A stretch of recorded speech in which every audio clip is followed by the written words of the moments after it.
മണിക്കൂറിലെ പ്രധാന റിപ്പോർട്ടുകളുമായി വാർത്താമഴ ആരംഭിക്കുന്നു. ഞാൻ എസ് വിജയകുമാർ. നടിയുടെ പരാതിയിൽ ബലാത്സംഗ കുറ്റം ചുമത്തിയതോടെ മുകേഷ് MLA രാജിക്കായി സമ്മർദ്ദം ശക്തം. മുഖ്യമന്ത്രിയെ കണ്ട് കേസുമായി ബന്ധപ്പെട്ട കാര്യങ്ങൾ മുകേഷ് വിശദീകരിച്ചു. അഭിഭാഷകരെ കണ്ട് മുകേഷ് തുടർ നീക്കങ്ങൾ ചർച്ച ചെയ്യുന്നുണ്ട്. തൽക്കാലം മുൻകൂർ ജാമ്യത്തിന് ശ്രമിക്കേണ്ട എന്ന തീരുമാനമാണ് എടുത്തിരിക്കുന്നത്. മുകേഷ് MLA സ്ഥാനം രാജിവെക്കണമെന്ന ആവശ്യം കോൺഗ്രസ് ഉയർത്തുന്നില്ല. എന്നാൽ CPI-യിൽ നിന്ന് ഈ ആവശ്യം ഉയരുന്നത് CPM-നെ കൂടി പ്രതിരോധത്തിലാക്കുന്നുണ്ട്. ഉടൻ രാജി വേണമെന്ന് ആനി രാജയും K പ്രകാശ് ബാബുവും ആവശ്യപ്പെടുമ്പോൾ കാത്തിരിക്കാനാണ് ബിനോയ് വിശ്വം പറഞ്ഞത്. ഏറ്റവും ശരിയായ വഴിക്ക് ഈ ഗവൺമെൻറ് സ്ത്രീപക്ഷത്താണ്.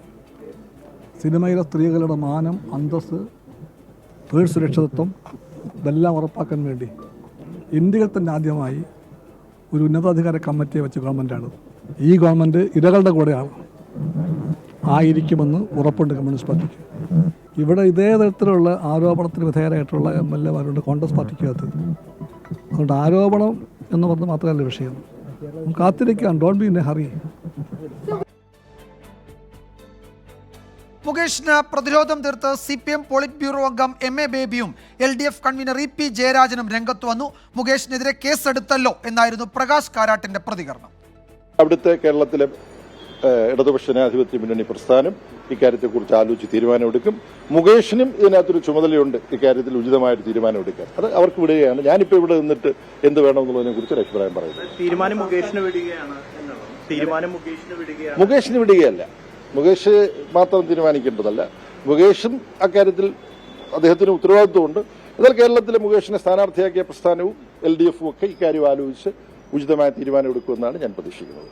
നിങ്ങൾ രാജിയാണ് ഒരു MLA ചെയ്ത തെറ്റിന്റെ മേലെ സ്വീകരിക്കേണ്ടതെങ്കിൽ നിങ്ങൾ ആദ്യം ചെയ്യേണ്ടത് ഇതിന് മുൻപുണ്ടായിട്ടുള്ള 2 MLA-മാർ രാജിവെക്കണം. കേരളത്തിന്റെ ചരിത്രത്തിൽ MLA-മാരുടെ പ്രശ്നമാണെങ്കിൽ എല്ലാ MLA-മാർക്കും ഈ നിയമങ്ങളും ചട്ടങ്ങളും ഒക്കെ ബാധകമാണ്. അതിന്റെ അടിസ്ഥാനത്തിൽ ഏറ്റവും ശരിയായിട്ടുള്ള നിലപാട് കമ്മ്യൂണിസ്റ്റ് പാർട്ടി മാർക്സിസ്റ്റ് സ്വീകരിക്കും. ഒരാളോടും പ്രത്യേക മമതയോ പ്രത്യേകമായ സംരക്ഷണമോ ഒന്നും ഗവൺമെന്റ് ചെയ്യുകയില്ല. നീതിപൂർവമായ തെറ്റുകൾക്കെതിരെ ശക്തമായ നടപടി. ആര് തെറ്റ് ചെയ്താലും അത് തെറ്റ് തന്നെയാണ്.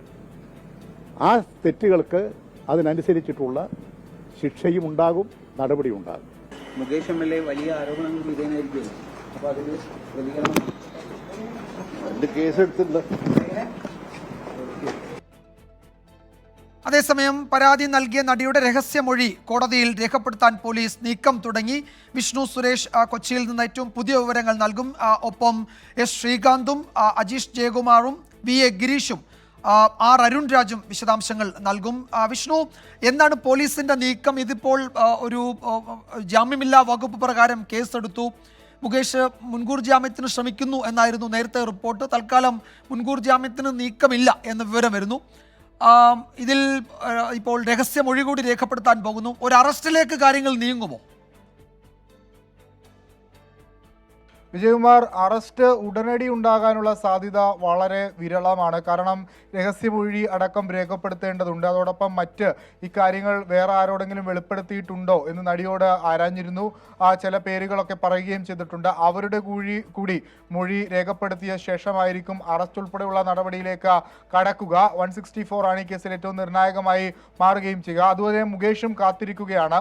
164-ന് ശേഷം മതി മുൻകൂർ ജാമ്യാപേക്ഷയിലേക്ക് പോകുക എന്നുള്ളതാണ്. അന്വേഷണ സംഘം വളരെ ചടുലമായി നീങ്ങുന്നു. 2 ദിവസത്തിനുള്ളിൽ പരാതി നൽകി പിറ്റേ ദിവസം തന്നെ SIT ഇവരുടെ മൊഴി രേഖപ്പെടുത്താൻ എത്തുന്നു. മൊഴി രേഖപ്പെടുത്തുന്നു. 15 മണിക്കൂറാണ് മൊഴി രേഖപ്പെടുത്താൻ എടുത്ത സമയം. അതിന് പിന്നാലെ തന്നെ ഇന്നലെ മരട് പോലീസ് സ്റ്റേഷനിലേക്ക് പരാതി കൈമാറി പരാതി രേഖപ്പെടുത്തുന്നു. മരട് പോലീസ് സ്റ്റേഷൻ പരിധിയിലാണ് ഇന്ന് ഈ സംഭവം നടക്കുന്നത്. അവരുടെ വീട്ടിൽ അതിക്രമിച്ച് കയറി പിടിക്കാൻ ശ്രമിച്ചു എന്നുള്ളതാണ് പരാതി. ഇതിലെ വകുപ്പുകളാണ് ഏറ്റവും ശ്രദ്ധേയമായി നിൽക്കുന്നത്. 376(1) അതായത് ബലാത്സംഗം, അതോടൊപ്പം 506 ഉണ്ട്, 452 ഉണ്ട്, 354 വീട്ടിൽ അതിക്രമിച്ച് കയറി പിടിക്കുക, അത്തരത്തിലുള്ള ഗുരുതരമായ വകുപ്പുകൾ ചുമത്തിയിട്ടുണ്ട്. സാധാരണഗതിയിൽ ഇത്തരം വകുപ്പുകൾ ചുമത്തി കേസെടുത്താൽ ഉടൻ തന്നെ അറസ്റ്റിലേക്ക് പോകുന്നതാണ് പോലീസിന്റെ ഒരു രീതി. പക്ഷേ ഇവിടെ പ്രത്യേകിച്ച് ഒരു ജനപ്രതിയാണ്. അതുകൊണ്ട് പ്രോസിക്യൂഷൻ വളരെ കൃത്യമായി കാര്യങ്ങൾ നിരീക്ഷിച്ച ശേഷം മാത്രമായിരിക്കും അറസ്റ്റ് ഉൾപ്പെടെയുള്ള നടപടിയിലേക്ക് കടക്കുക. അതിന് പ്രോസിക്യൂഷനെ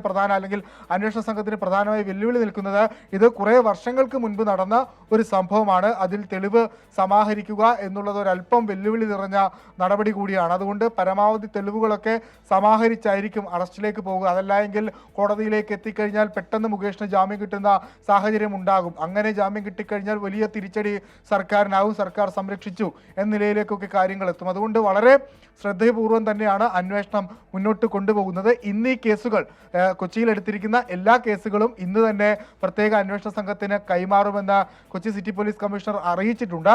പ്രത്യേക അന്വേഷണ സംഘം കൊച്ചി സിറ്റി പോലീസ് കമ്മീഷണറുമായി നേരിട്ട് കൂടിക്കാഴ്ച നടത്തുകയും ചെയ്യുമെന്നാണ് ലഭിക്കുന്ന വിവരം. വിജയകുമാർ.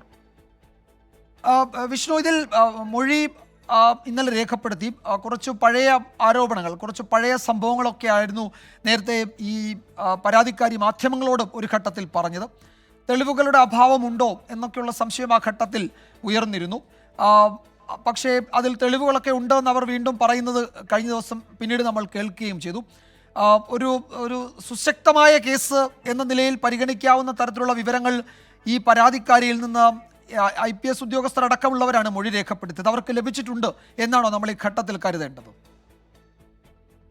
വിജയകുമാർ, അങ്ങനെ പരമാവധി തെളിവുകളും ഇവരുടെ മൊഴിയിലും ചില വസ്തുതകളുണ്ട് എന്ന വിലയിരുത്തലിന്റെ അടിസ്ഥാനത്തിൽ തന്നെയാണ് മുകേഷിനെതിരെ കേസെടുത്തത്. നേരത്തെ രഞ്ജിത്തിനെതിരെ 354 വകുപ്പ് പ്രകാരം കേസെടുത്തിരുന്നു. പക്ഷേ ഇവിടെ അതിനപ്പുറത്തേക്ക് ഈ മൊഴിയുടെ ഒരു ഗൗരവം പരിഗണിച്ചുകൊണ്ട് തന്നെയാണ് ബലാത്സംഗം അടക്കമുള്ള വകുപ്പുകൾ MLA-ക്കെതിരെ ചുമത്തിയിരിക്കുന്നത് എന്ന് നമുക്ക് അനുമാനിക്കാം. അവർ ആ മൊഴിയിൽ ഉറച്ചു നിൽക്കുന്നു. അതായത് വെറുതെ തന്നെ മുകേഷ് MLA കയറി പിടിച്ചു എന്നല്ല അവർ പറയുന്നത്.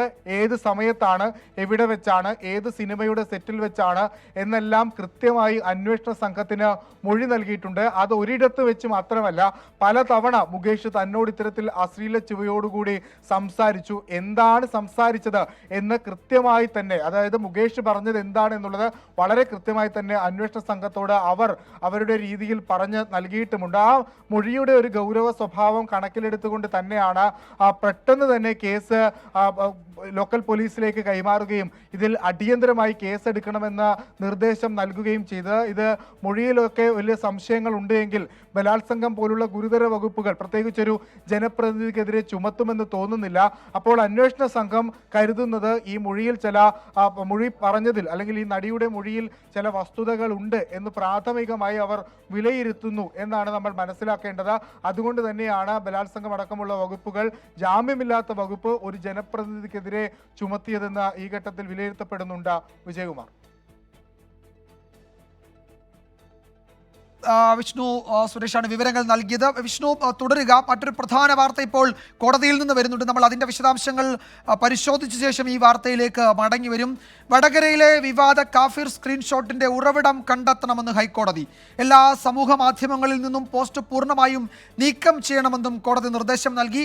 അന്വേഷണ ദിശ സംബന്ധിച്ച് എതിർപ്പില്ലെന്നും കോടതി വ്യക്തമാക്കി. ശ്രീകാന്ത് വിവരങ്ങളുമായി ചേരുന്നു കൊച്ചിയിൽ നിന്ന്. ശ്രീകാന്ത്, എന്താണ് കോടതി ഇക്കാര്യത്തിൽ സൂചിപ്പിച്ചത്? പോലീസിൻ്റെ അന്വേഷണം, അതിൻ്റെ ദിശ, ഇതിൽ കോടതിക്ക് തൃപ്തിയുണ്ട് എന്ന് പറയുമ്പോഴും ഇതിൻ്റെ ഉറവിടം കണ്ടെത്തണമെന്ന ആവശ്യം കഴിഞ്ഞ എത്രയോ നാളുകളായി ഉയർന്നു വരുന്നുണ്ട്. അക്കാര്യം കോടതിയും ആവശ്യപ്പെടുന്നു.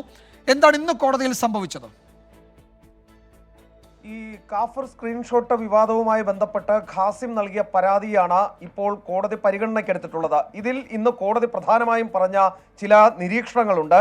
അതായത് പ്രഥമ ദൃഷ്ട്യാ ഹർജിക്കാരനെതിരെ ഒന്നും കണ്ടെത്താനായിട്ടില്ലല്ലോ എന്ന് കോടതി ചോദിച്ചു. അതായത് ഈ ഹർജിക്കാരനെതിരെയും അന്വേഷണം നടക്കുന്നുണ്ട് എന്ന് പറഞ്ഞ് ഈ കേസിനെ ബാലൻസ് ചെയ്യാനാണ് നേരത്തെ പോലീസ് ശ്രമിച്ചത്. അതിനിടയിലാണ് കോടതിയുടെ ഇങ്ങനെയൊരു ചോദ്യം വരുന്നത്. മാത്രമല്ല, അന്വേഷണത്തിന്റെ ദിശ സംബന്ധിച്ച് തങ്ങൾക്ക് എതിർപ്പില്ല. അത് ഏത് ദിശയിലേക്കും നിങ്ങൾക്ക് അന്വേഷണം കൊണ്ടുപോകാം. അത് ഹർജിക്കാരനെതിരെയും നടത്താം. ഹർജിക്കാരൻ പറഞ്ഞ ആരോപണം ഉന്നയിച്ച ആളുകൾക്കെതിരെയും നിങ്ങൾക്ക് അന്വേഷണം നടത്താൻ അതിൽ എതിർപ്പില്ല എന്നാണ് കോടതി പറഞ്ഞിരിക്കുന്നത്. എന്നാൽ വിവാദ പോസ്റ്റ് ഇപ്പോഴും പ്രചരിക്കുന്നുണ്ടെങ്കിൽ അത് നീക്കം ചെയ്യണം എന്ന് കോടതി പറയുന്നു. ഈ കാഫർ സ്ക്രീൻഷോട്ട് എല്ലാ സമൂഹ മാധ്യമങ്ങളിൽ നിന്നും പൂർണ്ണമായും നീക്കം ചെയ്യേണ്ടതുണ്ട് എന്നാണ് കോടതി ഉദ്ദേശിക്കുന്നത്. മൊഴികളിൽ പറഞ്ഞ ചിലരെ ചോദ്യം ചെയ്തതായി കാണുന്നില്ലല്ലോ എന്നും കോടതി ഇപ്പോൾ ചോദിച്ചിരിക്കുന്നു. അതായത് പോലീസിന് കിട്ടിയ മൊഴികളിൽ CPI-യുമായി ബന്ധപ്പെട്ട പ്രധാനപ്പെട്ട ചില ആളുകൾ ഉണ്ടായിരുന്നു. അവരെ ചോദ്യം ചെയ്തതായി കാണുന്നില്ലല്ലോ എന്നാണ് കോടതി ഇപ്പോൾ ചൂണ്ടിക്കാട്ടുന്നത്. ഇവരെ ചോദ്യം ചെയ്യണം എന്ന് കോടതി അടിവരയിട്ട് പറയുന്നു. ഒപ്പം ഈ കാഫർ സ്ക്രീൻഷോട്ടിന്റെ ഉറവിടം കണ്ടെത്തണം എന്ന ആവശ്യവും കോടതി മുന്നോട്ട് വെക്കുന്നുണ്ട്. അതായത് കാഫർ സ്ക്രീൻഷോട്ട് വിവാദത്തിൽ സീരിയസ് ആയി കോടതിയുടെ ഇടപെടൽ വന്നിരിക്കുന്നു. എന്തായാലും പോലീസിന് ഇനിയും ഈ കേസ് വഴിതിരിച്ച് വിട്ടു പോകാൻ സാധിക്കില്ല. കൃത്യമായ നടപടി ഇതിൽ സ്വീകരിക്കേണ്ടി വരും. ഇക്കാര്യത്തിൽ കൂടുതൽ വാദം ഉണ്ടാകുമല്ലോ ശ്രീകാന്ത്. അതെപ്പോഴാണ്? നേരത്തെ ഈ ഹർജിക്കാരനെ ഇതിൽ എന്താണ് പൂർണ്ണമായും കുറ്റവിമുക്തനാക്കുന്ന ഒരു നിലപാടിലേക്ക് ഈ ഘട്ടത്തിൽ പോകാൻ കഴിയില്ല എന്ന് കഴിഞ്ഞ തവണ കേസ് പരിഗണിക്കുമ്പോൾ ഈ പോലീസിന്റെ റിപ്പോർട്ടിൽ അത് പറയുന്നുണ്ടായിരുന്നു. ഇത്തവണ അക്കാര്യത്തിൽ എന്തെങ്കിലും കൂടുതൽ പരാമർശങ്ങൾ ഉണ്ടായിട്ടുണ്ടോ പോലീസിൽ നിന്ന്? പ്രോസിക്യൂഷൻ എന്തെങ്കിലും വിശദീകരിച്ചോ? വിജയകുമാർ, നിലവിൽ കേസ് കഴിഞ്ഞിട്ടില്ല. ഇപ്പോഴും കോടതി കേസ് പരിഗണിച്ചുകൊണ്ടിരിക്കുകയാണ്. ഹർജിക്കാരന്റെ ഭാഗം അതുമായി ബന്ധപ്പെട്ടാണ് ആദ്യഘട്ടത്തിൽ കോടതിയുടെ ഭാഗത്തുനിന്ന് നിരീക്ഷണം വന്നത്. ഇനി ഒരു പക്ഷേ പ്രോസിക്യൂഷൻ അവരെന്തെങ്കിലും കണ്ടെത്തിയിട്ടുണ്ടെങ്കിൽ അതുകൂടി വിശദീകരിക്കും. ശേഷമായിരിക്കും. ശരി ശ്രീകാന്ത് വളരെ പ്രധാനപ്പെട്ട വാർത്തയുടെ വിശദാംശങ്ങളാണ് നൽകിയത്. ഇപ്പോഴിതാ നമ്മൾ കൊല്ലത്തേക്ക് പോകുന്നു. അവിടെ യുവമോർച്ചയുടെ ഒരു പ്രതിഷേധം എം മുകേഷ് MLA-ക്കെതിരെ നടക്കുകയാണ്.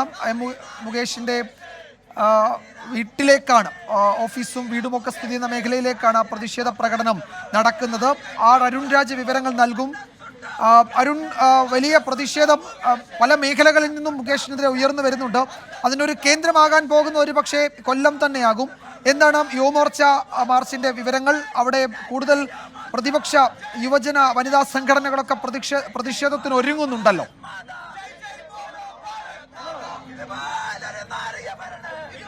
തീർച്ചയായും വിജയകുമാർ, ഇപ്പോൾ പരസ്യ വിചാരണ, ഇപ്പോൾ എം മുകേഷിനെ പരസ്യ വിചാരണ ചെയ്യുകയാണ് യുവമോർച്ച. ഇവിടെ ആ പ്രതിഷേധമാണ് ഈ ദൃശ്യങ്ങൾ കാണുന്നത്.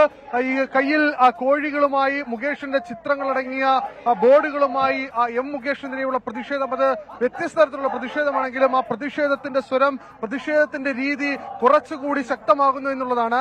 യുവമോർച്ചയാണ് ഈ കൊല്ലം ചിന്നക്കടയിൽ ഇത്തരമൊരു പ്രതിഷേധം ഇപ്പോൾ സംഘടിപ്പിക്കുന്നത്. MLA, ഈ നാടിന് തന്നെ മാനക്കേടാണ്. MLA-യുടെ ഭാഗത്തുനിന്ന് ഇപ്പോൾ ഉണ്ടാകുന്ന പ്രതികരണങ്ങൾ, MLA-യെ കുറിച്ച് പുറത്തുവരുന്ന ആരോപണങ്ങൾ, അത് ഒരു തരത്തിലും അംഗീകരിക്കാൻ കഴിയില്ല എന്നുള്ളതാണ് യുവമോർച്ച നേതാക്കൾ തന്നെ വ്യക്തമാക്കുന്നത്. യുവമോർച്ച ജില്ലാ കമ്മിറ്റിയുടെ നേതൃത്വത്തിലാണ് ഈ മാർച്ച്, ഈ പ്രതിഷേധ പ്രകടനം ഇപ്പോൾ നടക്കുന്നത്. നമുക്ക് ഈ ദൃശ്യങ്ങളിൽ കാണാം. ഈ കയ്യിൽ കോഴിമേന്തി എത്തുന്ന ആളുടെ മുഖത്ത് മുകേഷിന്റെ ചിത്രമടക്കം പതിപ്പിച്ചുകൊണ്ട് മുകേഷാണെന്ന രീതിയിൽ പരസ്യ വിചാരണ ചെയ്യുകയാണ് യുവമോർച്ച ഇവിടെ ചെയ്യുന്നത്. എന്തായാലും ഈ ദേശീയപാത അടക്കം ഉപരോധിച്ചുകൊണ്ടുള്ള ഒരു പ്രതിഷേധത്തിലേക്കടക്കം യുവമോർച്ച പോകുന്നു എന്നുള്ളതാണ്. ഒരു പ്രത്യക്ഷമായി ഒരു സമരം അത് കൂടുതൽ കടുക്കുന്നു. വിചിത്രമായ അല്ലെങ്കിൽ വ്യത്യസ്തമായ സമരങ്ങൾ കൂടി ഈ കൊല്ലം നഗരത്തിൽ തന്നെ ഉണ്ടാകുന്നു എന്നുള്ളതാണ് ഏറ്റവും പ്രധാനപ്പെട്ട കാര്യം. എന്തായാലും പോലീസ് ഉദ്യോഗസ്ഥർ ഇവരുമായി ഇടപെട്ടുകൊണ്ട് പ്രതിഷേധം അവസാനിപ്പിക്കണമെന്ന ആവശ്യം മുന്നോട്ട് പോകുന്നുണ്ട്. കാരണം ഈ റോഡ് ഉപരോധിച്ചടക്കം ജനങ്ങളെ ബുദ്ധിമുട്ടിക്കരുത്, ഈ പ്രതിഷേധിച്ചാൽ അറസ്റ്റ് അടക്കമുള്ള നടപടിയിലേക്ക് കടക്കാനാണ് പോലീസിന്റെ തീരുമാനം. പക്ഷേ ഇതിൽ ഏറ്റവും ബുദ്ധിമുട്ടിലായിരിക്കുന്നത് നിലവിൽ പോലീസാണ്. കാരണം മണിക്കൂറുകൾ ഇടവിട്ട് യുവജന പ്രതിപക്ഷ സംഘടനകളുടെ ഭാഗത്തുനിന്ന് പ്രതിഷേധം ഉണ്ടാവുകയാണ്. അതുകൊണ്ട് തന്നെയാണ് ഈ പോലീസ് കൂടി ഇപ്പോൾ ഇതിന്റെ വലിയ ദുരിതം അനുഭവിക്കുന്നു എന്നുള്ളത് യാഥാർത്ഥ്യമാണ്. നമുക്ക് ദൃശ്യങ്ങൾ കാണാം. വ്യത്യസ്തമായ ഒരു പ്രതിഷേധം അത് യുവമോർച്ചയുടെ ഭാഗത്തുനിന്ന് തുടരുകയാണ്. ഈ കൊല്ലം ചിന്നക്കടയിലാണ് ഈ പ്രതിഷേധം ഇപ്പോൾ ഉള്ളത്. ഒരു ഭാഗത്ത് കോൺഗ്രസിന്റെ യുവജന സംഘടനകളും പ്രതിഷേധം നടത്തുന്നു. അതുപോലെ തന്നെ UDF-ലെ വിവിധ ഘടകകക്ഷികൾ പ്രതിഷേധം നടത്തുന്നു. മറുവശത്ത് BJP-യും ഈ പ്രതിഷേധം കൂടുതൽ കടുപ്പിക്കുന്ന കാഴ്ചയാണ് നമുക്ക് കാണാൻ കഴിയുന്നത്. എന്തായാലും ഈ പ്രതിഷേധത്തിന് വലിയ രീതിയിൽ BJP-യുടെ ജില്ലാ അധ്യക്ഷനടക്കം ഈ പ്രതിഷേധ സമരത്തിൽ ഇപ്പോൾ പങ്കെടുക്കുന്നുണ്ട്. കഴിഞ്ഞ ദിവസം BJP-യുടെ സംസ്ഥാന അധ്യക്ഷൻ K. സുരേന്ദ്രൻ ഇവിടെ എത്തിയപ്പോൾ തന്നെ പറഞ്ഞിരുന്നു, ഈ സമരം കൂടുതൽ കടുപ്പിക്കാൻ തന്നെയാണ് BJP-യുടെയും തീരുമാനം.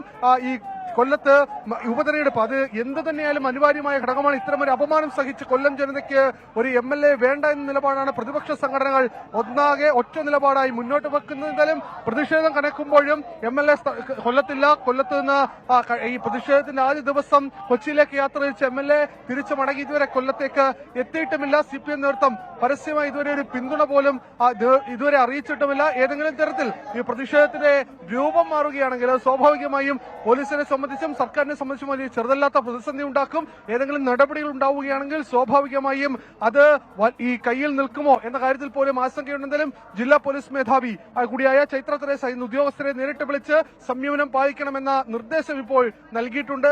ഏത് തരത്തിലുള്ള പ്രതിഷേധമാണെങ്കിലും ആ പ്രതിഷേധ സമരങ്ങളോട് സംയമനം പോലീസിന്റെ ഭാഗത്ത് ഉണ്ടാകണം എന്ന നിർദ്ദേശമാണ് ഇപ്പോൾ ജില്ലാ പോലീസ് മേധാവി കൂടിയായ ചൈത്ര തെരേസ നൽകിയിരിക്കുന്നത്. എന്തായാലും ഈ പ്രതിഷേധം ഇപ്പോൾ കൊല്ലം ചിന്നക്കടയിൽ തുടരുകയാണ്. ഇവിടെ ഈ പ്രതിപക്ഷ പാർട്ടികൾ ഇപ്പോൾ UDF-ൽ നിന്ന് കോൺഗ്രസിന്റെ ഒന്നും ശക്തമായ ഒരു രാജി ആവശ്യം ഉയർന്നു വരുന്നില്ല എന്ന് നമ്മൾ കാണുന്നുണ്ട്. അപ്പോൾ സാധാരണ ഇത്തരം ഒരു ആരോപണം, ഒരു കേസൊക്കെ വന്നാൽ ഈ യൂത്ത് കോൺഗ്രസ് ഒക്കെ ഏത് തരത്തിൽ പ്രതിഷേധിക്കുന്നതാണ് നമ്മൾ നേരത്തെ കണ്ടിട്ടുള്ളത്. ഇപ്പോൾ യൂത്ത് കോൺഗ്രസ് സംസ്ഥാന പ്രസിഡന്റിനെയോ അല്ലെങ്കിൽ KSUവിൻ്റെ നേതാക്കളെയോ ഒന്നും നമ്മൾ കാണുന്നില്ല. മഹിളാ കോൺഗ്രസിൻ്റെ ഒരു പ്രതിഷേധം കഴിഞ്ഞ ദിവസം കണ്ടു. കോൺഗ്രസ് ഇക്കാര്യത്തിൽ ഒരു കടുത്ത നിലപാട് സ്വീകരിക്കുന്നില്ല എന്നത് ഈ ഘട്ടത്തിൽ നമ്മൾ പറഞ്ഞു പോകേണ്ടതാണ്. അതിനിടയിൽ ഈ സുരേഷ് ഗോപിയുടെ പ്രതികരണം വന്നത് BJPയെ കുറെ കൂടി സമ്മർദ്ദത്തിലാക്കുകയും ചെയ്തു. അതിൻ്റെ പശ്ചാത്തലത്തിൽ കൂടിയാകണം BJP കുറെ കൂടി കടുത്ത സമരപരിപാടികളിലേക്ക് കടക്കുന്നു. ഈ പ്രതിപക്ഷ പാർട്ടികൾ ഏത് തരത്തിലായിരിക്കും കൊല്ലത്ത് പ്രതിഷേധിക്കാൻ പോകുന്നത്? പ്രത്യേകിച്ച് മഹിളാ കോൺഗ്രസിൻ്റെ കൂടി ഒരു പ്രതിഷേധം ഇന്ന് അവിടെ വരാനുണ്ടെന്ന് തോന്നുന്നു, അല്ലേ?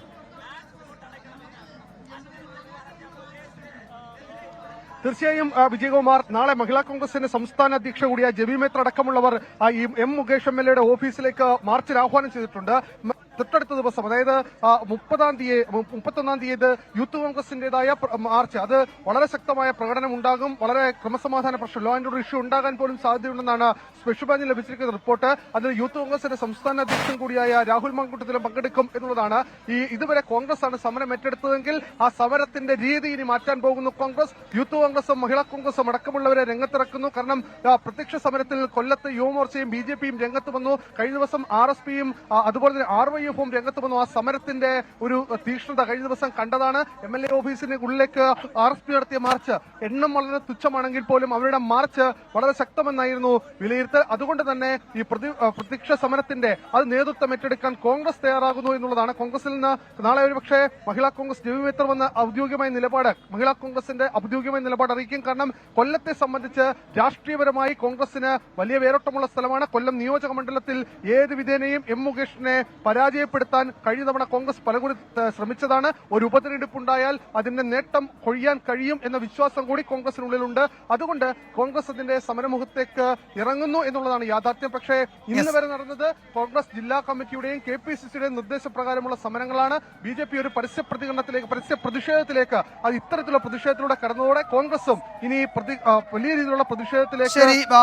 അരുൺരാജാണ് വിവരങ്ങൾ നൽകിയത്. കൊല്ലത്ത് ചിന്നക്കടയിൽ വലിയ പ്രതിഷേധം യുവമോർച്ചയുടെ നേതൃത്വത്തിൽ നടക്കുന്നു. പ്രേക്ഷകർ പലരും ചോദിക്കുന്നുണ്ട്, ഈ കോഴിയൊക്കെ ഈ പ്രതിഷേധത്തിന്റെ ഭാഗമാക്കുന്നത് എന്തിനാണ്? അതിന്റെ ചിത്രം കൊണ്ടുവന്നാൽ പോരായിരുന്നോ? പ്രതീകാത്മകമായി പോരായിരുന്നോ? മിണ്ടാപ്രാണികളെയൊക്കെ ഈ പ്രതിഷേധത്തിന്റെ ഭാഗമാക്കുന്നത് ക്രൂരതയല്ലേ എന്ന് ചോദിക്കുന്നുണ്ട്. ശരിയാണ്, അതും ആ നിലയിൽ പരിഗണിക്കേണ്ടത് തന്നെയാണ്. എന്തിനാണ് ഈ ജീവികളെയൊക്കെ ഇത്തരം സമരപരിപാടികളിലേക്ക് ഈ കാലൊക്കെ കെട്ടി കൊണ്ടുവരുന്നത് എന്ന ചോദ്യം പ്രസക്തവുമാണ്. എന്തായാലും അത് സമരം നടത്തുന്നവർ തീരുമാനിക്കേണ്ടതാണ്. ഇനി അതിനെതിരെ എന്തെങ്കിലും നിയമപരമായ നടപടി സ്വീകരിക്കാൻ കഴിയുമെങ്കിൽ അതവിടെ പോലീസുണ്ട്, അവരത് ചെയ്യട്ടെ. വാർത്താമഴയിലേക്ക് വീണ്ടും സ്വാഗതം. ഇപ്പോൾ വരുന്ന ഒരു പ്രധാനപ്പെട്ട വിവരം, നടൻ സിദ്ദിഖിനെതിരെ വളരെ പ്രധാനപ്പെട്ട ചില തെളിവുകൾ അന്വേഷണ സംഘത്തിന് ലഭിച്ചിട്ടുണ്ട് എന്ന് തന്നെയാണ്. സിദ്ദിഖും പരാതി ഉന്നയിച്ച നടിയും ഒരേ ഹോട്ടലിൽ ഉണ്ടായിരുന്നു എന്നതിൻ്റെ തെളിവാണ് ലഭിച്ചത്. അതിന് സ്ഥിരീകരണവും ഉണ്ടായിട്ടുണ്ട്. മസ്കറ്റ് ഹോട്ടലിലെ രജിസ്റ്ററിൽ ഇരുവരുടെയും പേരുകൾ ഈ പറയുന്ന ദിവസം തന്നെ ഉണ്ട് എന്ന് അന്വേഷണ സംഘം കണ്ടെത്തിയിട്ടുണ്ട്. അവിടെ സിദ്ദിഖിനെ കാണാൻ ഈ അഭിനേത്രി എത്തിയതിൻ്റെ വിവരവുമുണ്ട്. അപ്പോൾ അതിൻ്റെ മൊഴിയുടെ വിവരങ്ങൾ വരുന്നുണ്ട്. നമുക്ക് ആ വാർത്തയിലേക്ക് വരുന്നതിന് മുൻപ് മുകേഷിൻ്റെ രാജി ആവശ്യത്തിൽ പാർട്ടിയിൽ ആലോചിച്ച് പ്രതികരിക്കുമെന്നായിരുന്നു CPI സംസ്ഥാന സെക്രട്ടറി ബിനോയ് വിശ്വം നേരത്തെ വ്യക്തമാക്കിയത്. പക്ഷേ മുകേഷ് ഉടൻ MLA സ്ഥാനം രാജിവെക്കണമെന്ന് CPI നേതാവ് ആനി രാജ ആവശ്യപ്പെട്ടിരുന്നു. അല്പസമയത്തിനകം CPIയുടെ എക്സിക്യൂട്ടീവ് യോഗം ചേരുന്നുണ്ട്. ഇക്കാര്യത്തിൽ സ്വീകരിക്കേണ്ട നിലപാട് വ്യക്തമാക്കും. മുകേഷിനെതിരെ ഉയർന്ന ആരോപണങ്ങൾ രാഷ്ട്രീയ പ്രേരിതമാണെന്ന് കരുതാനാകില്ല എന്ന് CPI ദേശീയ എക്സിക്യൂട്ടീവ് അംഗം K പ്രകാശ് ബാബുവും പറഞ്ഞു. നമുക്ക് രണ്ടുപേരുടെയും പ്രതികരണത്തിലേക്ക്. സ്വാഭാവികമായും ജാമ്യമില്ലാ കുറ്റം ചാർജ് ചെയ്തിട്ടുള്ള കേസെടുത്തിട്ടുള്ള ഒരു സാഹചര്യത്തിൽ അദ്ദേഹം ഇരിക്കുന്ന ഒരു പദവിയുണ്ട്. ആ കോൺസ്റ്റിറ്റ്യൂഷണൽ പദവിയിൽ നിന്നും അദ്ദേഹം രാജിവെക്കേണ്ടതുണ്ട്. അത് ഈ ഹേമ കമ്മിറ്റി റിപ്പോർട്ട് വന്നതിനെ തുടർന്ന് ആ റിപ്പോർട്ടിലും അതുപോലെ തന്നെ അതിനുശേഷവും നിരവധി സ്ത്രീകൾ അദ്ദേഹത്തിനെതിരായി ഇത്തരത്തിലുള്ള ആരോപണങ്ങൾ ഉന്നയിച്ചിരുന്നു. ആ ആരോപണം തെളിയിക്കുന്നതിന് വേണ്ടി, ആരോപണത്തിൻ്റെ സത്യം പുറത്തു കൊണ്ടുവരുന്നതിന് വേണ്ടി അദ്ദേഹം രാജിവെക്കണമെന്ന് അപ്പോൾ തന്നെ നമ്മൾ പറഞ്ഞതാണ്. ഇപ്പോൾ കേസ് രജിസ്റ്റർ ചെയ്തതോടെ, ചാർജ് ചെയ്തതോടെ പിന്നെ അദ്ദേഹത്തിന് ആ പദവിയിലിരിക്കാൻ, ഒരു മിനിറ്റ് പോലും ആ പദവിയിലിരിക്കാനുള്ള ധാർമ്മികമായതോ അല്ലെങ്കിൽ നിയമപരമായിട്ടുള്ള അവകാശം നഷ്ടപ്പെട്ടിരിക്കുകയാണ്. അതുകൊണ്ട് അദ്ദേഹം രാജിവെക്കണം. ഒരു ധിക്കാരപരമായ സമീപനവും ഇന്ന് നമ്മുടെ സമൂഹത്തിൽ വളരെ വ്യാപകമായി തന്നെ ചർച്ച ചെയ്യപ്പെടുന്നുണ്ട്. അങ്ങനെയൊക്കെ ഒരു ജനപ്രതിനിധിക്ക് പെരുമാറാമോ? ആ സമീപനമാണോ എടുക്കേണ്ടുന്നത്? എന്തുകൊണ്ട് അങ്ങനെ പൊട്ടിത്തെറിക്കുന്നു എന്നുള്ളത് ചർച്ചാ വിഷയമാണ്.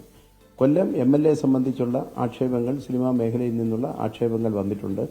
ഞാൻ മനസ്സിലാക്കുന്നത് CPIMന്റെ കൊല്ലം ജില്ലാ കമ്മിറ്റി തന്നെ അതുമായി ബന്ധപ്പെട്ട് ചില ചർച്ചകൾ നടത്തിയിട്ടുണ്ട് എന്നാണ്. അതിലെ എനിക്ക് എൻ്റെ ഒരു അഭിപ്രായം മാത്രമേ ഉള്ളൂ.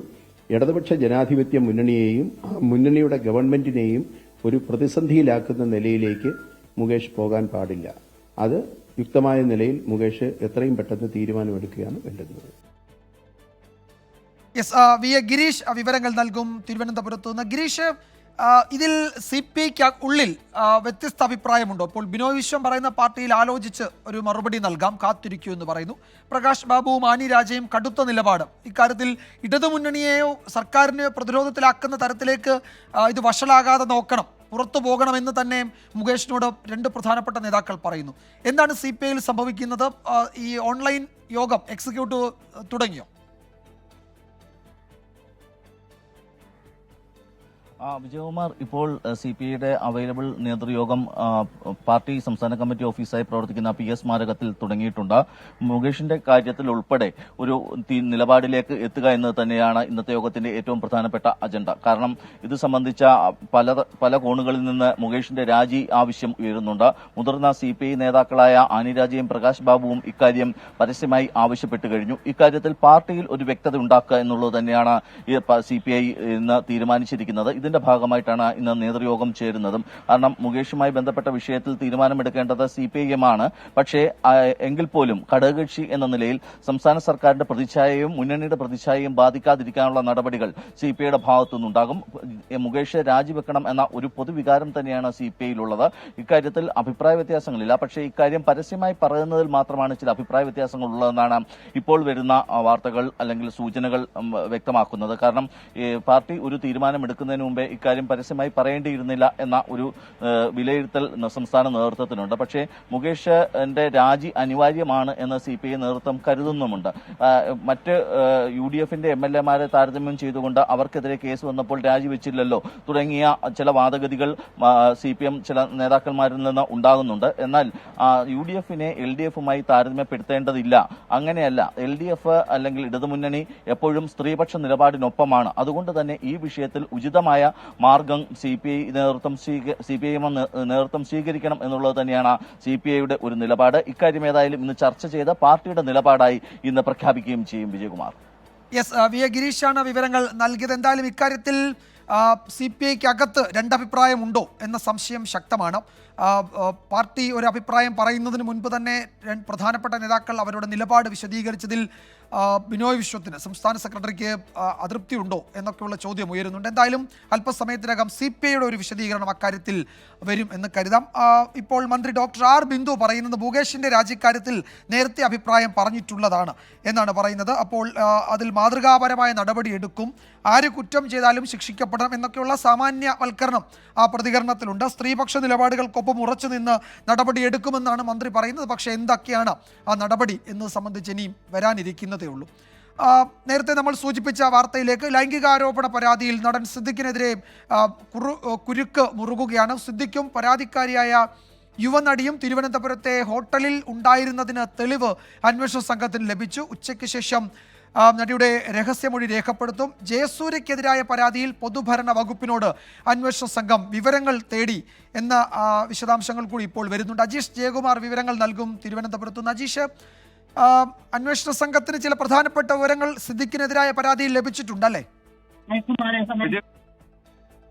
എതിരായ പരാതിയിൽ ഏറ്റവും നിർണായകമായ തെളിവ് എന്ന് പറയുന്നത് മസ്കറ്റ് ഹോട്ടലിൽ ഇരുവരും ഒരുമിച്ച് ഉണ്ടായിരുന്നു എന്നുള്ളതിന്റെ തെളിവാണ്. അതിനായിട്ടാണ് കഴിഞ്ഞ ദിവസം മസ്കറ്റ് ഹോട്ടലിനോട് രേഖകൾ ആവശ്യപ്പെട്ടത്. ഈ രേഖകൾ ഇപ്പോൾ കിട്ടിയിരിക്കുന്നു എന്നാണ് നമ്മൾ മനസ്സിലാക്കുന്നത്. അതായത് തിരുവനന്തപുരം മസ്കറ്റ് ഹോട്ടലിലെ രജിസ്റ്ററിൽ ഇരുവരുടെയും പേര് ഉണ്ടായിരുന്നു. അതായത് സിദ്ദിഖിനെ കാണാൻ നടി എത്തി എന്നുള്ളതിന് തെളിവായി ആ തെളിവ് അന്വേഷണ സംഘത്തിന് കിട്ടിയിട്ടുണ്ട്.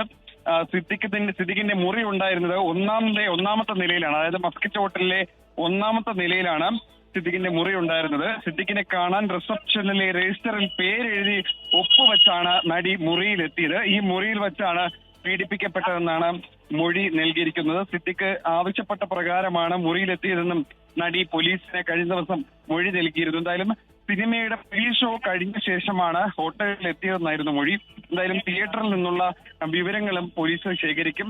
നില തിയേറ്ററിൽ വെച്ചായിരുന്നു ആദ്യമായി ഇവർ കണ്ടുമുട്ടിയത്. അതിനുശേഷം ഈ ഹോട്ടലിലേക്ക് വിളിച്ചു വരുത്തി പീഡിപ്പിച്ചു എന്നാണ് പറയുന്നത്. അതായത് സിനിമാ ചർച്ചയ്ക്ക് വേണ്ടിയെന്ന് പറഞ്ഞാണ് സിദ്ദിഖ് മുറിയിലേക്ക് വിളിച്ചതെന്നായിരുന്നു നടിയുടെ ആരോപണം. ഇവിടെ വെച്ചാണ് സിദ്ദിഖ് തന്നെ ക്രൂരമായി പീഡിപ്പിച്ചതെന്നും മൊഴി നൽകിയിരുന്നു. ഇക്കാര്യം താൻ മാതാപിതാക്കളോട് പറഞ്ഞിരുന്നതായും നടി മൊഴി നൽകിയിട്ടുണ്ട്. തിരുവനന്തപുരം നില തിയേറ്ററിലെ പ്രിവ്യൂ ഷോയ്ക്ക് ശേഷമായിരുന്നു ഇത്. പ്രിവ്യൂ ഷോയിൽ ഇരുവരും ഒപ്പമുണ്ടായിരുന്നുവെന്നും പോലീസ് കണ്ടെത്തിയിട്ടുണ്ട്. നടിയുടെ മാതാപിതാക്കളുടെ മൊഴിയും പോലീസ് രേഖപ്പെടുത്തും. ഉച്ചയ്ക്ക് ശേഷം നടിയുടെ രഹസ്യമൊഴി രേഖപ്പെടുത്താൻ തീരുമാനിച്ചിട്ടുണ്ട്. അത് ഇന്നലെയാണ് തീരുമാനിച്ചത്. അതോടൊപ്പം തന്നെ പ്രധാനപ്പെട്ട ഒരു കേസാണ് ജയസൂര്യക്കെതിരെയുള്ളത്.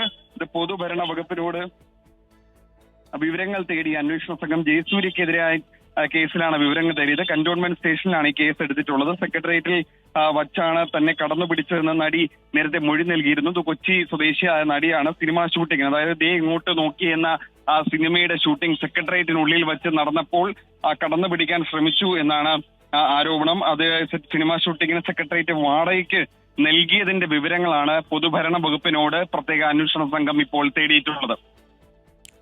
യെസ്, അപ്പോൾ രഹസ്യമൊഴി എടുക്കാനിരിക്കുന്നതേ ഉള്ളൂ പരാതിക്കാരിയുടേത്. അവർ പറഞ്ഞ ആരോപണങ്ങൾ, പരാതികൾ ശരിവെക്കുന്ന ചില വിവരങ്ങൾ അന്വേഷണ സംഘത്തിന് ഇതിനോടകം ലഭിച്ചിട്ടുണ്ട് എന്നാണ് തിരുവനന്തപുരം ബ്യൂറോ റിപ്പോർട്ട് ചെയ്യുന്നത്. മസ്കറ്റ് ഹോട്ടലിലെ പരിശോധന പൂർത്തിയാക്കിയിട്ടുണ്ട്. അന്വേഷണ സംഘം മടങ്ങി. തെളിവ് ശേഖരിച്ചത് കന്റോൺമെന്റ് എസിയുടെ നേതൃത്വത്തിലുള്ള സംഘമാണ് എന്ന് തിരുവനന്തപുരം ബ്യൂറോ റിപ്പോർട്ട് ചെയ്യുന്നുണ്ട്. വളരെ വേഗത്തിൽ ഈ അന്വേഷണം മുന്നോട്ട് പോകുന്നുണ്ട്, അന്വേഷണ സംഘം ഇടപെടുന്നുണ്ട് എന്നാണ് ഈ ഘട്ടത്തിൽ വിലയിരുത്താൻ കഴിയുന്നത്. തെളിവുകൾ പരമാവധി പരാതി വന്ന ആദ്യ ദിവസങ്ങളിൽ തന്നെ അന്വേഷണ സംഘം ശേഖരിക്കുകയും ചെയ്തു. വാർത്താമഴ തുടരുന്നു. നടിയുടെ പരാതിയിൽ ബലാത്സംഗ കുറ്റം ചുമത്തിയതോടെ എം മുകേഷ് MLAയുടെ രാജിക്കായി സമ്മർദ്ദം ശക്തമാവുകയാണ്. മുഖ്യമന്ത്രിയെ കണ്ട് കേസുമായി ബന്ധപ്പെട്ട കാര്യങ്ങൾ മുകേഷ് ഇതിനോടകം വിശദീകരിച്ചിട്ടുണ്ട്. അഭിഭാഷകരുമായി തുടർ നീക്കങ്ങൾ ചർച്ച ചെയ്യുന്നുമുണ്ട്. തൽക്കാലം മുൻകൂർ ജാമ്യത്തിന് ശ്രമിക്കേണ്ടതില്ല എന്നാണ് മുകേഷിന്റെ തീരുമാനം. എസ് ശ്രീകാന്ത് ഏറ്റവും പുതിയ വിവരങ്ങൾ നൽകും. ശ്രീകാന്ത്, എന്തുകൊണ്ടാണ് ഈ ആൻറ്റിസിപ്പേറ്ററി ബെയിൽ അത് തൽക്കാലം അതിന് ശ്രമിക്കേണ്ടതില്ല എന്ന് തീരുമാനിക്കുന്നത് മുകേഷ്? ഈ കേസിൽ ഈ പരാതിക്കാരി ചില തെളിവുകൾ കൈമാറിയിട്ടുണ്ട്. ആ തെളിവുകൾ ഒരുപക്ഷെ കോടതിയിലെത്തിയാൽ പ്രാഥമിക ഘട്ടത്തിൽ വെച്ച് തന്നെ കോടതി ഇതിൽ പ്രഥമദൃഷ്ട്യാ ഒരു കേസുണ്ടെന്നെങ്ങാനും പറഞ്ഞാൽ അത് വലിയ തിരിച്ചടിയാകും. അത് ഒഴിവാക്കാൻ വേണ്ടിയാണോ അതോ മറ്റെന്തെങ്കിലും നീക്കമാണോ? വിജയകുമാർ, ഈ ഹൈക്കോടതിയെ തിടുക്കപ്പെട്ട് സമീപിക്കേണ്ടതില്ല എന്നൊരു തീരുമാനത്തിലേക്ക് മുകേഷ് എത്തുന്നതിന് ചില കാരണങ്ങളുണ്ട്. ഇതുവരെയും അവർ മുൻകൂർ ജാമ്യം ഫയൽ ചെയ്യുന്നതിൽ തീരുമാനമെടുത്തിട്ടില്ല. അദ്ദേഹം അഭിഭാഷകനുമായി സംസാരിച്ചു എന്ന കാര്യം നമുക്ക് സ്ഥിരീകരിക്കാൻ സാധിച്ചിട്ടുണ്ട്. ജില്ലാ സെഷൻസ് കോടതിയിലേക്ക് പോകുമോ അതോ ഹൈക്കോടതിയിലേക്ക് വരുമോ എന്നുള്ളതാണ് അറിയേണ്ടത്. പക്ഷേ മുൻകൂറിന് ഇപ്പോൾ പോകണോ വേണ്ടയോ എന്നുള്ള കാര്യത്തിൽ അതിനാദ്യം തീരുമാനമെടുക്കണം. അഭിഭാഷകൻ നൽകിയ വിവരമനുസരിച്ച് ഈ തൽക്കാലം തിടുക്കപ്പെട്ട ഒരു തീരുമാനത്തിലേക്ക് പോകില്ല എന്നാണ് അനുമാനിക്കുന്നത്. കാരണം ചെന്നുടനെ ഇത് ഒരു പ്രാഥമിക നടപടി മാത്രമാണ്. അതിന് തൊട്ടു മുമ്പേ ചെന്ന് മുൻകൂർ ജാമ്യവുമായി ചെന്ന് കോടതി തള്ളുന്ന സാഹചര്യം ഉണ്ടായാൽ അത് കനത്ത തിരിച്ചടിയാകും. അറസ്റ്റിലേക്കും ജയിൽവാസത്തിലേക്കും പോകും. അതിനാൽ ഈ 164 സ്റ്റേറ്റ്മെന്റ് നടിയുടേത് രേഖപ്പെടുത്തുന്നത് വരെ കാത്തിരിക്കുക എന്നുള്ളതാണ് നിലവിൽ അവരെടുത്തിരിക്കുന്ന നിലപാടെന്ന് മനസ്സിലാക്കുന്നു. അതിൽ ഇതുവരെയും എന്തെങ്കിലും മാറ്റം നമ്മൾ പ്രതീക്ഷിക്കുന്നില്ല. തിങ്കളാഴ്ചയോടുകൂടി ആ നടപടികൾ പൂർത്തിയാക്കും എന്നാണ് കരുതുന്നത്. അങ്ങനെയെങ്കിൽ അതിനുശേഷം മുൻകൂറുമായി പോയേക്കും എന്നാണ് മനസ്സിലാകുന്നത്. നിലവിൽ മനസ്സിലാക്കാൻ സാധിക്കുന്നതനുസരിച്ച് അദ്ദേഹം എടുത്തിരിക്കുന്ന സ്റ്റാൻഡ് ഇത് ബ്ലാക്ക് മെയിലിംഗ് ആണ് എന്നുള്ളതാണ്. പണം ആവശ്യപ്പെട്ട് ബ്ലാക്ക് മെയിൽ ചെയ്ത് ഈ കേസിലേക്ക് പോയി എന്നുള്ളതാണ് മുകേഷ് ഇപ്പോഴും ഉറച്ചു നിൽക്കുന്നത് പറയുന്നത്. അതിനാൽ തന്നെ തൽക്കാലം മുൻകൂർ ആലോചിച്ച് മാത്രമേ ഉണ്ടാകൂ. അഭിഭാഷകനുമായുള്ള ചർച്ച, മറ്റു വിവിധ തലങ്ങളിലുള്ള കൂടിക്കാഴ്ചകൾ ഇപ്പോഴും പുരോഗമിക്കുകയാണ്. ശ്രീകാന്ത്, നേരത്തെ മുകേഷ് മാധ്യമങ്ങൾക്കൊരു കുറിപ്പ് നൽകിയതിനകത്ത് ഈ ബ്ലാക്ക് മെയിൽ ചെയ്യാനുള്ള നീക്കം നേരത്തെ ഉണ്ടായിരുന്നു എന്നൊക്കെ പറയുന്നുണ്ട്. നമ്മൾ ഓർക്കേണ്ടത് സിദ്ദിഖ് ഒരു പരാതി ആദ്യം സിദ്ദിഖിനെതിരെ ആരോപണം ഉന്നയിച്ച അഭിനേത്രിക്കെതിരെ കൊടുത്തിരുന്നു. അനാവശ്യമായി വിവാദങ്ങളിലേക്ക് വലിച്ചിഴച്ചു എന്നൊക്കെ പറഞ്ഞിട്ട് ഒരു പരാതി കൊടുത്തിരുന്നു. തൊട്ടു പിന്നാലെയാണ് അവർ ഇദ്ദേഹത്തിൽ നിന്നുണ്ടായ പീഡനം സംബന്ധിച്ചൊരു വിവരം പോലീസിന് കൈമാറുകയും ചെയ്തു. പക്ഷേ മുകേഷ് അങ്ങനെ ഒരു പരാതി കൊടുത്തിരുന്നില്ല ഇതുവരെ. ഈ ബ്ലാക്ക് മെയിൽ കാര്യം മാധ്യമങ്ങളോട് ഒരു വാർത്താക്കുറിപ്പ് എന്ന മട്ടിൽ പറഞ്ഞതല്ലാതെ. അപ്പോൾ ഇനി അതുമായി വീണ്ടും ഈ അന്വേഷണ സംഘത്തെ സമീപിക്കലോ അങ്ങനെ എന്തെങ്കിലും നീക്കമോ ആയിരിക്കുമോ ഈ MLA നടത്താൻ പോകുന്നത്?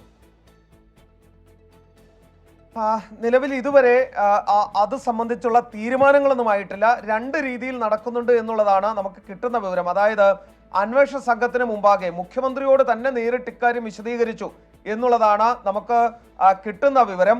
ഇത് ബ്ലാക്ക് മെയിലിംഗ് ആണ്. നേരെ മറിച്ച് അവരുടെ കൈവശം തെളിവുകളൊന്നുമില്ല. വളരെ പഴയ കാലത്തെ കഥകൾ ആണ് കൊണ്ടുവരുന്നത്. അവരെ വിശ്വാസത്തിൽ എടുക്കരുത് തുടങ്ങിയ കാര്യങ്ങൾ അദ്ദേഹം മുഖ്യമന്ത്രിയോട് പറഞ്ഞിട്ടുണ്ട് എന്നാണ് മനസ്സിലാക്കുന്നത്.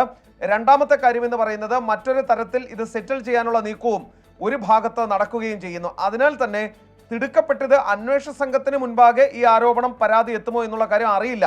അത് മുകേഷ് ഇതുവരെയും അക്കാര്യത്തിൽ ഒരു വ്യക്തത വരുത്തിയിട്ടില്ല. എന്തായാലും അദ്ദേഹത്തിന്റെ സ്റ്റാൻഡ് നിലപാട് ഇതാണ്, ഇത് ബ്ലാക്ക് മെയിലിംഗ് ആണ് എന്നുള്ളതാണ്. ഇനി ഈ നടിയുടെ 164 സ്റ്റേറ്റ്മെന്റ് കൂടി എടുത്തതിന് ശേഷമായിരിക്കും അദ്ദേഹത്തിന്റെ നിയമ നടപടി യഥാർത്ഥത്തിൽ തുടങ്ങാൻ സാധ്യത. അതല്ലെങ്കിൽ ഇനി അഭിഭാഷകർ മറിച്ചൊരു തീരുമാനമെടുക്കണം. പക്ഷേ ബലാത്സംഗം ചുമത്തിയതിനാൽ നേരിട്ട് ഹൈക്കോടതിയിലേക്ക് പോകാനുള്ള ഒരു ധൈര്യം ഈ ഘട്ടത്തിൽ ഉണ്ടായേക്കില്ല എന്നാണ് മനസ്സിലാകുന്നത്. അത് ആലോചിച്ച് മാത്രമേ ഉണ്ടാകൂ. തൽക്കാലം മുൻകൂർ ജാമ്യാപേക്ഷയുമായി ഹൈക്കോടതിയിലേക്ക് പോകേണ്ടതില്ല എന്നാണ് മുകേഷിന് കിട്ടിയ നിയമോപദേശം എന്നാണ് കൊച്ചി ബ്യൂറോ റിപ്പോർട്ട് ചെയ്യുന്നത്. ഇനിയിപ്പോൾ കോടതിയിലേക്ക് പോയി പ്രഥമ ദൃഷ്ട്യാ ഒരു കേസുണ്ട് എന്ന് ഹൈക്കോടതി പറഞ്ഞാൽ അത് ഇപ്പോഴത്തേതിനേക്കാൾ വഷളാക്കും കാര്യമെന്നത് അദ്ദേഹത്തിന് അങ്ങനെ ഒരു ഉപദേശം കൂടി ഒരുപക്ഷെ കിട്ടിയിട്ടുണ്ടാകാം. എന്താണ് കാര്യത്തിൽ തുടർ നടപടികൾ എന്നത് സംബന്ധിച്ച് തീരുമാനമൊന്നും എടുത്തിട്ടില്ല. മുകേഷ് കൊല്ലത്താണോ തിരുവനന്തപുരത്താണോ കൊച്ചിയിലാണോ എന്നതിൽ വിവരമില്ല. കൊച്ചിയിലുണ്ട് എന്നും അതല്ല തിരുവനന്തപുരത്താണ് എന്നും അദ്ദേഹത്തിൻ്റെ സുഹൃത്തുക്കൾ പറയുന്നുണ്ട്. പോലീസ് ഈ ഘട്ടത്തിൽ അറസ്റ്റ് അടക്കമുള്ള നടപടികളിലേക്ക് തൽക്കാലം കടക്കില്ല എന്ന സൂചനയും എന്ന വിവരവും കൂടി ഇപ്പോൾ പുറത്തു വരുന്നുണ്ട്. ജയസൂര്യക്കെതിരായ പരാതിയിൽ പൊതുഭരണ വകുപ്പിനോട് അന്വേഷണ സംഘം കൂടുതൽ വിവരങ്ങൾ തേടിയിട്ടുണ്ട്. സെക്രട്ടേറിയറ്റിൽ വെച്ച് ഈ കടന്നു പിടിച്ചു എന്ന നടിയുടെ മൊഴിയുണ്ട്. അപ്പോൾ അവിടെ നടന്ന സിനിമാ ഷൂട്ടിങ്ങിൻ്റെ വിവരങ്ങളാണ് ഇപ്പോൾ പൊതുഭരണ വകുപ്പിനോട് ഈ അന്വേഷണ സംഘം ആവശ്യപ്പെട്ടിരിക്കുന്നത്. നടൻ ജയസൂര്യക്കെതിരായ പരാതിയിൽ പൊതുഭരണ വകുപ്പിനോട് അന്വേഷണ സംഘം വിവരങ്ങൾ തേടി. സെക്രട്ടേറിയറ്റിൽ വെച്ച് കടന്നു പിടിച്ചു എന്നാണ് നടി നൽകിയ മൊഴി. സിനിമാ ഷൂട്ടിങ്ങിന് സെക്രട്ടേറിയറ്റ് വാടകയ്ക്ക് നൽകിയതിൻ്റെ വിവരങ്ങളാണ് തേടിയിരിക്കുന്നത്. അജീഷ് ജയകുമാർ ഒരിക്കൽ കൂടി ചേരുന്നു വിശദാംശങ്ങളുമായി. അജീഷ്, എന്തൊക്കെയാണ് പൊതുഭരണ വകുപ്പിനോട് അന്വേഷണ സംഘം ആവശ്യപ്പെട്ടിരിക്കുന്നത്? അത് സാങ്കേതികമായി കൈമാറുന്നതിന് തടസ്സമൊന്നും ഉണ്ടാകില്ലല്ലോ പൊതുഭരണ വകുപ്പിനല്ലേ?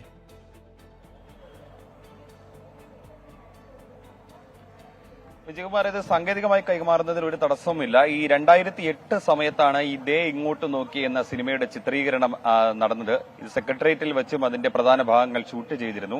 അന്ന് സെക്രട്ടേറിയറ്റിന്റെ ഒരു ചെറിയൊരു ഭാഗം മാത്രമാണ് ഈ സിനിമയ്ക്കായി വിട്ടു നൽകിയിരുന്നത്. ആ ചിത്രീകരണത്തിനിടയിൽ വെച്ച് ഈ കൊച്ചി സ്വദേശിയായ നടി ശുചിമുറിയിൽ പോയി തിരിച്ചു വന്ന സമയത്ത് ജയസൂര്യ പിന്നിലൂടെ കടന്നു പിടിച്ച് ചുംബിച്ചു എന്നാണ് ആരോപിക്കുന്നത്. ഇതിന്റെ അടിസ്ഥാനത്തിൽ കന്റോൺമെന്റ് പോലീസ് കേസെടുത്തിരുന്നു. ഇത് കേസെടുത്തതിന് ശേഷം പ്രത്യേക അന്വേഷണ സംഘത്തിനും കൈമാറി. ഇതിനെ തുടർന്നാണ് ഇപ്പോൾ പൊതുഭരണ വകുപ്പിനോട് ഇപ്പോൾ അന്ന് ഈ സെക്രട്ടേറിയറ്റ് വാടകയ്ക്ക് നൽകിയതിന്റെ വിവരങ്ങൾ, അതിന്റെ രേഖകൾ കൈമാറാൻ ആവശ്യപ്പെട്ടിട്ടുള്ളത്. സ്വാഭാവികമായിട്ടും സെക്രട്ടേറിയറ്റ് വളരെ കുറച്ച് സിനിമകൾക്ക് മാത്രമാണ് ഷൂട്ട് ചെയ്യാൻ അനുവാദം കൊടുത്തിരുന്നത്, ഷൂട്ട് ചെയ്തിട്ടുള്ളത്. സ്വാഭാവികമായിട്ടും അതിന്റെ രേഖകളൊക്കെ പൊതുഭരണ വകുപ്പിന്റെ കൈവശം ഉണ്ടായിരിക്കും. ഈ സിനിമ അവിടെ ചിത്രീകരിച്ചിരുന്നു. അതിന്റെ ഏത് ദിവസങ്ങളിലൊക്കെയാണ് ചിത്രീകരണം നടന്നത്, അതിന്റെ വിവരങ്ങൾ ശേഖരിക്കാനാണ് ഇങ്ങനെ ഒരു ആവശ്യം നടത്തിയിരിക്കുന്നത്. എന്തായാലും വരും ദിവസങ്ങളിൽ തന്നെ ഈ രേഖകൾ പൊതുഭരണ വകുപ്പ് പ്രത്യേക അന്വേഷണ സംഘത്തിന് കൈമാറും. അപ്പോൾ ഇതിനൊരു സ്ഥിരീകരണം ഉണ്ടാവും. ഈ 2008 നടന്ന സംഭവമായതുകൊണ്ട് തന്നെ അതിനും ഈ CCTV ദൃശ്യങ്ങളടക്കമുള്ള കാര്യങ്ങളൊന്നും ഉണ്ടാവില്ല. ഈ സിനിമയുടെ ഭാഗങ്ങളും ഉദ്യോഗസ്ഥർ പരിശോധിക്കും. ഈ സെക്രട്ടേറിയറ്റിനുള്ളിൽ വച്ച് ചിത്രീകരിച്ച ഭാഗങ്ങൾ എന്തായാലും അതിന്റെ CCTV ദൃശ്യങ്ങളൊന്നും ഇല്ലാത്തതുകൊണ്ടാണ് ഈ രേഖകൾ, ഈ വാടകയ്ക്ക് നൽകിയ രേഖകൾ, അതിന്റെ വിവരങ്ങൾ പൊതുഭരണ വകുപ്പിനോട് ചോദിച്ചിട്ടുള്ളത്. പ്രത്യേക അന്വേഷണ സംഘമാണ് ചോദിച്ചത്. അത് ഉടൻ തന്നെ പൊതുഭരണ വകുപ്പ് രേഖകൾ ഉണ്ടെങ്കിൽ അത് പ്രത്യേക അന്വേഷണ സംഘത്തിന് കൈമാറും. അജീഷ് ഇപ്പോൾ നിൽക്കുന്നത് ഞാൻ കരുതുന്നു മസ്കറ്റ് ഹോട്ടലിലാണെന്ന്. അവിടെ ഈ സിദ്ദിഖിനെതിരായ പരാതിയിൽ വിവരശേഖരണം നടത്തിയ ശേഷം കന്റോൺമെന്റ് CI ഉൾപ്പെട്ട സംഘം മടങ്ങി. ഈ പരാതിക്കാരി ഉന്നയിച്ച പരാതിയിൽ കേസിൽ പരാമർശിക്കുന്ന വിഷയങ്ങളിൽ മതിയായ തെളിവുകൾ അന്വേഷണ സംഘത്തിന് അവിടെ ഒന്ന് ശേഖരിക്കാൻ കഴിഞ്ഞിട്ടുണ്ടല്ലേ?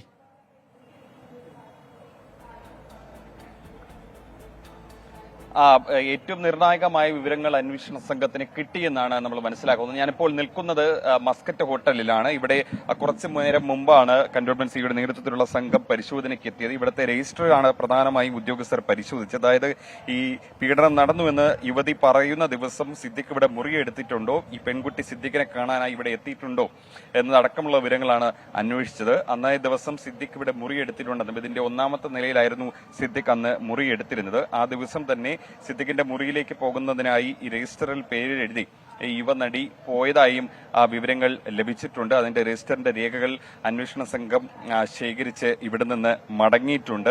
പ്രധാനമാണ് ഏറ്റവും പ്രധാനം 2016 ഈ സംഭവം നടക്കുന്നത്. അതുകൊണ്ട് തന്നെ ഈ കേസിൽ CCTV ദൃശ്യങ്ങളൊന്നും ഇല്ലാത്തത് കൊണ്ട് തന്നെ ഇരുവരും ഒരുമിച്ച് ഒരു ഹോട്ടൽ മുറിയിൽ എത്തിയിട്ടുണ്ടോ എന്നുള്ളത് ഏറ്റവും പ്രധാനമാണ്. ആ വിവരങ്ങളാണ് ഇപ്പോൾ സ്ഥിരീകരിക്കുന്നത്. ഇരുവരും ഒരുമിച്ച് ഒരു ഹോട്ടൽ മുറിയിൽ ഒരുമിച്ച് കഴിഞ്ഞു എന്നതിന്റെ വിവരങ്ങൾ, അതായത് സിദ്ദിഖ് മുറിയെടുത്തു, ആ മുറിയിലേക്ക് ഈ പെൺകുട്ടി പോയതിന്റെ വിവരങ്ങൾ അന്വേഷണ സംഘത്തിന് ലഭിച്ചിട്ടുണ്ട്. 1ാമത്തെ നിലയിൽ താമസിച്ച സിദ്ദിഖ് അവിടെ വിളിച്ചു വരുത്തി തന്നെ ക്രൂരമായി പീഡിപ്പിച്ചു എന്നാണ് യുവതി മൊഴി നൽകിയിരുന്നത്. ഇതിന് തൊട്ടപ്പുറത്ത് വെഴുതിക്കാടുള്ള നീള തിയേറ്ററിൽ ഒരു സിനിമയുടെ പ്രിവ്യൂ ഷോയ്ക്ക് ഈ യുവനടി എത്തിയിരുന്നു, മാതാപിതാക്കൾക്കൊപ്പം എത്തിയിരുന്നു. അവിടെ വെച്ച് ഈ പ്രിവ്യൂ ഷോയ്ക്ക് ശേഷം ഇരുവരും ഒരു സിനിമയുടെ ചർച്ചയ്ക്കായി ഇങ്ങോട്ടേക്ക് സിദ്ദിഖ് വിളിച്ചു വരുത്തി, അപ്പോൾ പീഡിപ്പിച്ചുവെന്നാണ് ആരോപിക്കുന്നത്. എന്തായാലും അതിനുള്ള സ്ഥിരീകരണം പോലീസിന് കിട്ടിയിട്ടുണ്ട്. ഇവിടുത്തെ രേഖകൾ പരിശോധിച്ചതിൽ നിന്ന് ആ രേഖകളിൽ ഈ സിദ്ദിഖും ഈ നടിയും ഒരുമിച്ച് ഈ ഹോട്ടലിൽ 2016 ഈ നടി പറയുന്ന ദിവസം എത്തിയിട്ടുള്ളതായിട്ട് സ്ഥിരീകരണം ലഭിച്ചിട്ടുണ്ട്. അതോടൊപ്പം തന്നെ ഇന്നലെ ഈ നടിയുടെ മൊഴി പോലീസ് രേഖപ്പെടുത്തിയിരുന്നു. അതിനുശേഷം ഇന്ന് രഹസ്യമൊഴിയും രേഖപ്പെടുത്തും. ഉച്ചയ്ക്ക് ശേഷമായിരിക്കും ഈ രഹസ്യമൊഴി രേഖപ്പെടുത്തുന്നത്. കൂടാതെ തന്നെ ഈ നിള തിയേറ്ററിൽ വെച്ചാണ് പ്രിവ്യൂ ഷോ കണ്ടതെന്ന് പറയുന്നു. അപ്പോൾ നിള തിയേറ്ററിലും അങ്ങനെ ഒരു പ്രിവ്യൂ ഷോ നടന്നിട്ടുണ്ടോ, അതിന്റെ വിവരങ്ങളും അന്വേഷണ സംഘം അന്വേഷിക്കുന്നുണ്ട്. അതിന്റെ രേഖകളും അതിന് പരിശോധനയും നടക്കുകയാണ്. നടൻ ജയസൂര്യക്കെതിരായ പരാതിയിൽ പൊതുഭരണ വകുപ്പിനോട് അന്വേഷണ സംഘം വിവരങ്ങൾ തേടിയിട്ടുണ്ട്. സെക്രട്ടേറിയറ്റിൽ വെച്ച് അതിന്റെ പരിസരത്ത് നടന്ന ഷൂട്ടിങ്ങിന്റെ വിവരങ്ങളാണ് ആവശ്യപ്പെട്ടിരിക്കുന്നത്. വേഗം കൈമാറും എന്നാണ് അജീഷ് ജയകുമാർ തിരുവനന്തപുരത്ത് നിന്ന് റിപ്പോർട്ട് ചെയ്യുന്നത്. വാർത്താമഴയിലേക്ക് വീണ്ടും സ്വാഗതം. കാഫിർ സ്ക്രീൻഷോട്ട് പ്രചരിപ്പിച്ച DYFI വടകര ബ്ലോക്ക് പ്രസിഡന്റ് റിബേഷിനെ ജോലിയിൽ നിന്ന് സസ്പെൻഡ് ചെയ്യണമെന്നാവശ്യപ്പെട്ട് MSF പ്രതിഷേധിക്കുകയാണ്. ആറങ്ങോട് MLP സ്കൂളിലേക്ക് നടന്ന മാർച്ചിൽ സംഘർഷമുണ്ടായി. ബാരിക്കേഡ് മറികടക്കാൻ ശ്രമിച്ച പ്രവർത്തകരെ പോലീസ് വിലക്കി. പോലീസും പ്രവർത്തകരും തമ്മിൽ ഉന്തും തള്ളുമുണ്ടായി. ആ ദൃശ്യങ്ങളിലേക്ക് ആദ്യം.